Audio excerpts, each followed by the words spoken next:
সুপ্রিয় শিক্ষার্থী বন্ধুরা, তোমরা কেমন আছো? আশা করি সবাই ভালো আছো। আজকে আমরা আলোচনা করব পাস্ট টেন্স নিয়ে। গত পর্বে আলোচনা করেছিলাম প্রেজেন্ট টেন্স নিয়ে। আজকে আমরা পাস্ট টেন্সের যে চারটি রূপ রয়েছে, past indefinite, past continuous, past perfect, past perfect continuous, এই চারটা বিষয় নিয়ে আমরা আজকে আলোচনা করব। তাহলে আর দেরি না করে যাওয়া যাক আমাদের আলোচনা পর্বে। তার পাস্ট ইনডিফিনিট টেন্স সংজ্ঞায় বলা হলো অতীতকালে সংঘটিত কোনো কাজ অনির্দিষ্টভাবে হয়েছিল বা ঘটেছিল এরূপ বোঝালে তাকে পাস্ট ইনডিফিনিট টেন্স বলা হয়। ওকে শিক্ষার্থী বন্ধুরা, আমরা দেখব যে অতীতকালে অনির্দিষ্টভাবে কোনো কাজ সংঘটিত হয়েছিল বা ঘটেছিল। খেয়াল রাখবো, আমরা সংঘটিত হয়েছিল বা ঘটেছিল। এবারে এটা আমরা দেখব স্ট্রাকচারে দেখা গেল যে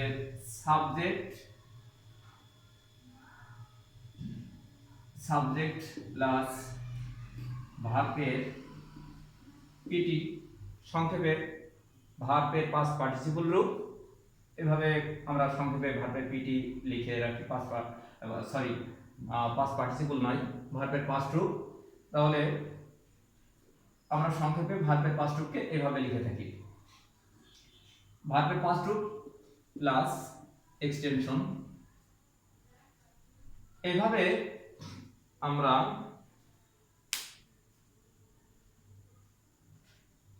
পাস্ট ইনডিফিনিট টেন্সকে আমরা সেন্টেন্সে পরিণত করব।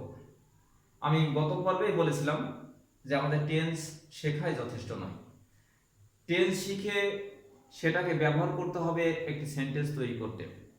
আমরা যদি টেন্স শিখে সেন্টেন্স তৈরি করতে না পারি, তাহলে সেই টেন্স শেখা হবে আমাদের অযথা, ভ্যালুলেস, মূল্যহীন হয়ে যাবে। সেজন্য আমাদের অবশ্যই সেন্টেন্সের সাথে সম্পর্কিত রেখে আমরা টেন্স শিখব এবং সেন্টেন্স তৈরি করা শিখব টেন্সকে ব্যবহার করে। কি হবে সেটা আমরা দেখব।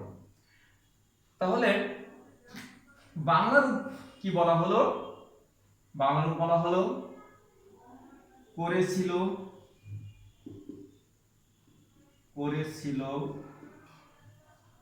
করত, হয়েছিল,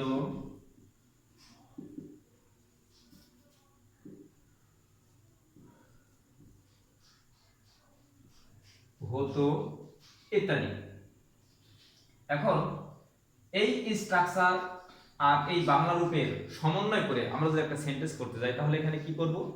আমরা দেখতে পাবো যে ধরে নিলাম একটা সেন্টেন্স, ছোট্ট একটা সেন্টেন্সকে আমরা ব্যবহার করব, মা ভাত রান্না করেছিল। দেখি আমরা এটাকে কিভাবে সেন্টেন্সে পরিণত করতে পারি। মা ভাত রান্না করেছিল। ওকে, এবার মা ভাত রান্না করেছিল, এটা কিন্তু আমরা বাংলা রূপ দেখে বুঝতে পারছি। এই যে করেছিল, বাংলা রূপ দেখে আমরা বুঝতে পারছি যে করেছিল, করতো, হয়েছিল, হতো। তাহলে এই হিসাবে আমরা বুঝতে পারছি যে এটা পাস্ট ইনডিফিনিট টেন্স। তাহলে পাস্ট ইনডিফিনিট টেন্স আমরা যখন ইংরেজি করতে যাব, এটা এই স্ট্রাকচারের দিকে লক্ষ্য রাখবো বন্ধুরা। শিক্ষার্থী বন্ধুরা, আমরা এই স্ট্রাকচারের দিকে লক্ষ্য রাখবো। তাহলে এখানে কাজটি কে করলো? মা করলো, কিন্তু তাহলে মা সাবজেক্ট হয়ে যাবে। তাহলে এখানে আমরা লিখব মাদার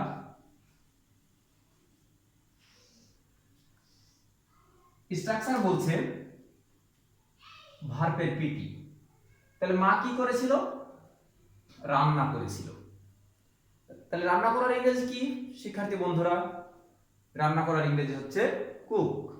তাহলে কুক আমরা লিখব, কুক লিখলাম, কিন্তু এখানে বলছে স্ট্রাকচার বলছে যে এটা তো ভার্বের বেস ফর্ম, তাহলে এটা রাখলে হবে না, এখানে বলছে ভার্বের পাস্ট রূপ। তাহলে এটার পাস্ট রূপ, কুকের পাস্ট রূপ হচ্ছে, আমাদের জানতে হবে অবশ্যই, পাস্ট রূপ হচ্ছে কুকড, আমরা দিয়ে দিলাম। তাহলে মাদার কুকড, এই পর্যন্ত হলো মা রান্না করেছিল। তাহলে কি রান্না করেছিল? ভাত রান্না করেছিল। তাহলে এক্সটেনশনে আমরা ভাতকে বসাই দেব, ভাতের ইংরেজি হচ্ছে রাইস, আমরা বসাই দেব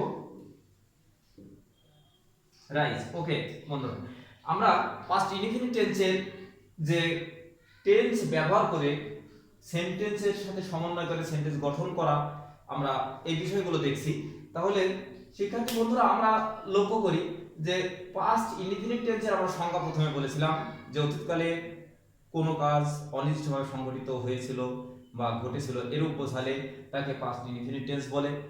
স্ট্রাকচার দেখেছিলাম, সাবজেক্ট প্লাস ভার্বের পিটি মানে পাস্ট রূপ প্লাস এক্সটেনশন। বাংলা রূপ কি ছিল? করেছিল, করতো, হয়েছিল, হতো, এরকম আর কি, যে করেছিল, করতো, হয়েছিল, হতো।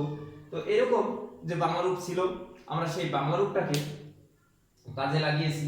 মা ভাত রান্না করেছিল, এই মা ভাত রান্না করেছিল এই বাংলা রূপ দেখে আমাদের বুঝে নিতে হবে এটা পাস্ট ইনডিফিনিট। আর যখনই বুঝবো এটা পাস্ট ইনডিফিনিট, তখন আমরা এই স্ট্রাকচার ধরে তখন একে আমরা ইংরেজিতে পরিণত করব, ট্রান্সলেট করব। যে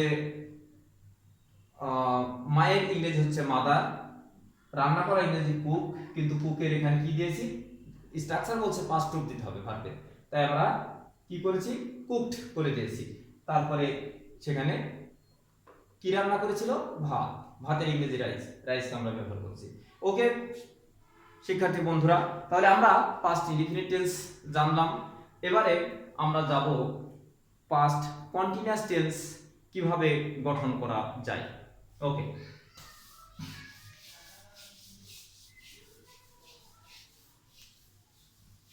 আমরা পাস্ট কন্টিনিউয়াস টেন্সের ক্ষেত্রে দেখতে পাচ্ছি যে সংজ্ঞায় বলল অতীতকালে কোনো কাজ হচ্ছিল বা চলছিল এরূপ বোঝাতে পাস্ট কন্টিনিউয়াস টেন্স হয়।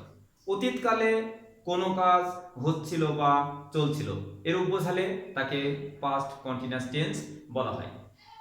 দেখি, চলো বন্ধুরা, আমরা পাস্ট কন্টিনিউয়াস টেন্সের স্ট্রাকচার, বাংলা রূপ এবং কিভাবে সেন্টেন্স গঠন করা যায় সেটা আমরা প্রমাণ করে দেখি। পাস্ট কন্টিনিউয়াস টেন্সের স্ট্রাকচার হলো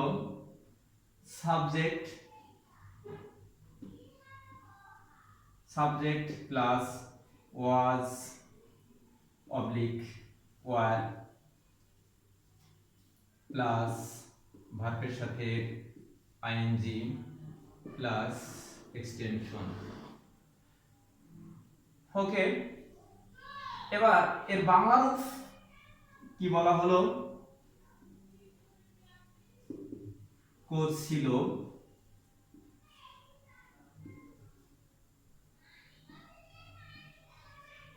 হচ্ছিল,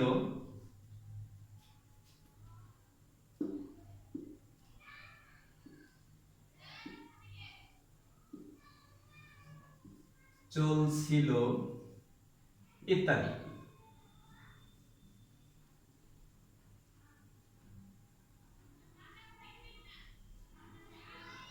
ইত্যাদি। ওকে বন্ধুরা, আমরা তাহলে এবারে দেখতে পেলাম যে পাস্ট কন্টিনিউয়াস টেন্সের স্ট্রাকচার হলো subject plus was oblique war, মানে ওয়াজ বা ওয়ার যে কোনো একটা আমরা নিতে পারবো, অর্থাৎ সিঙ্গুলার হলে ওয়াজ নেব, প্লুরাল হলে ওয়ার নেব। আর তারপরে ভার্বের সাথে আইএনজি, যে ভার্বই হোক না কেন আইএনজি বসাবো, তারপরে এক্সটেনশনে অবশ্য যা থাকে তাই আমরা বসাই দেব। ওকে, এবার ঠিক পাস্ট ইনডিফিনিটের মতো আমরা এটাতে আমরা দেখব যে একটা সেন্টেন্সে প্রমাণ করে যে কিভাবে আমরা একটা সেন্টেন্স তৈরি করতে পারি এই স্ট্রাকচার এবং এই বাংলা রূপ ব্যবহার করে। কিভাবে? ঠিক একই সেন্টেন্সকে আমরা ব্যবহার করে দেখি। আগে ছিল মা ভাত রান্না করেছিল, এবার তার যে বাংলা রূপটা হবে মা ভাত রান্না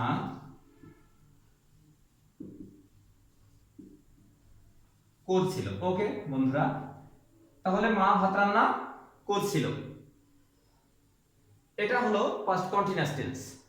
এখন এটা যদি পাস্ট কন্টিনিউয়াস টেন্স হয় তাহলে আমরা এটার বাংলা করব এই স্ট্রাকচার অনুযায়ী। আমরা আগেই শিখেছি মায়ের ইংরেজি হলো মাদার। আমরা এখানে বসাই দিলাম মাদার। স্ট্রাকচার বলছে ওয়াজ এবং ওয়ার এর ভিতর যে কোনো একটা, তাহলে ওয়াজ কি আমরা এখানে বসাবো, ওয়াজ। ওকে, এবার মূল ভার্ব কি ছিল, কুক। তাহলে মূল ভার্বের সাথে আইএনজি, কুকিং। তারপরে রয়েছে রাইস, ভাত রান্না করছিল, ভাত, রাইসের বাংলা ভাত। ওকে, আমরা সেন্টেন্সটা কমপ্লিট করেছি। ওকে বন্ধুরা, এবারে আমরা লক্ষ্য করি যে পাস্ট কন্টিনিউয়াস টেন্সের স্ট্রাকচার হলো subject plus was oblique were plus ভার্বের সাথে মূল ভার্বের সাথে আইএনজি প্লাস এক্সটেনশন। এবারে বাংলা রূপ ছিল করছিল, হচ্ছিল, চলছিল ইত্যাদি। আমরা স্ট্রাকচার অনুযায়ী এবং বাংলা রূপ অনুযায়ী সেন্টেন্স একটি গঠন করেছি। মা ভাত রান্না করছিল, তার ইংরেজি কি করেছি, mother was cooking rice. Structure কি, সাবজেক্ট হলো মাদার, ওয়াজ এর ভিতরে একটা দিয়েছি ওয়াজ, ভার্বের সাথে আইএনজি মানে মূল ভার্ব, কুক ছিল, কুকের সাথে আইএনজি করে দিয়েছি কুকিং, আর এক্সটেনশনে অবশিষ্ট অংশ ছিল রাইস, আমরা বসাই দিয়েছি। ওকে বন্ধুরা, আমরা তাহলে পাস্ট কন্টিনিউয়াস টেন্স সম্বন্ধে কিছুটা আমরা অবগত হলাম। এবারে আমরা চলে যাচ্ছি, আমরা এখানে একটু লক্ষ্য করব বন্ধুরা যে পাস্ট ইনডিফিনিটে বাংলা রূপটা কেমন ছিল এবং কন্টিনিউয়াসে কেমন হয়েছে। এখানে কিন্তু ছিল করেছিল, আর এখানে একটু পরিবর্তন হয়ে গেছে করছিল। এবারে আমরা চলে যাব পাস্ট পারফেক্ট টেন্সের দিকে। ওকে,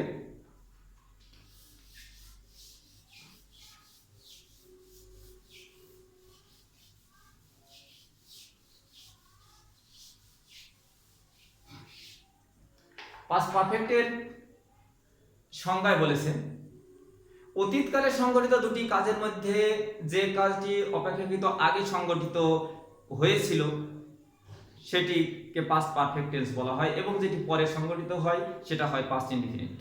আমি আবারও বলছি শিক্ষার্থী বন্ধুরা, অতীতকালে সংঘটিত দুটি কাজের মধ্যে যে কাজটি অপেক্ষাকৃত আগে সংঘটিত হয়েছিল সেটিকে পাস্ট পারফেক্ট টেন্স বলা হবে, এবং পাস্ট পারফেক্ট টেন্সেই গঠন করা হবে।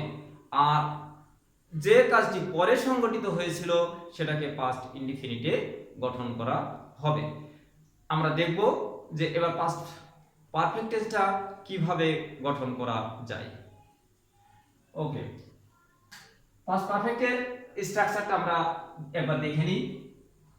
সাবজেক্ট প্লাস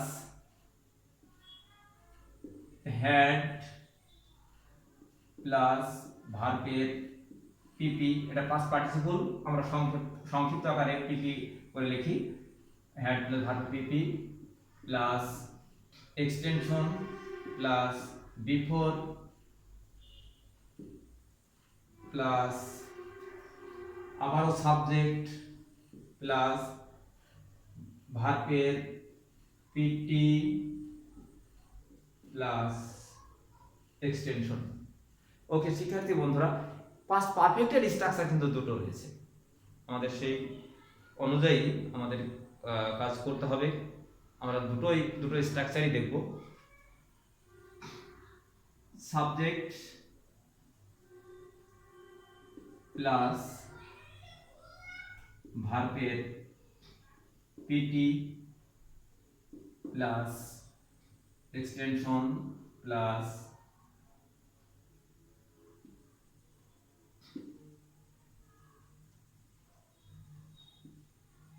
আফটার প্লাস আবারও সাবজেক্ট প্লাস এবার হ্যাড এখানে প্লাস ভার্বের পিপি প্লাস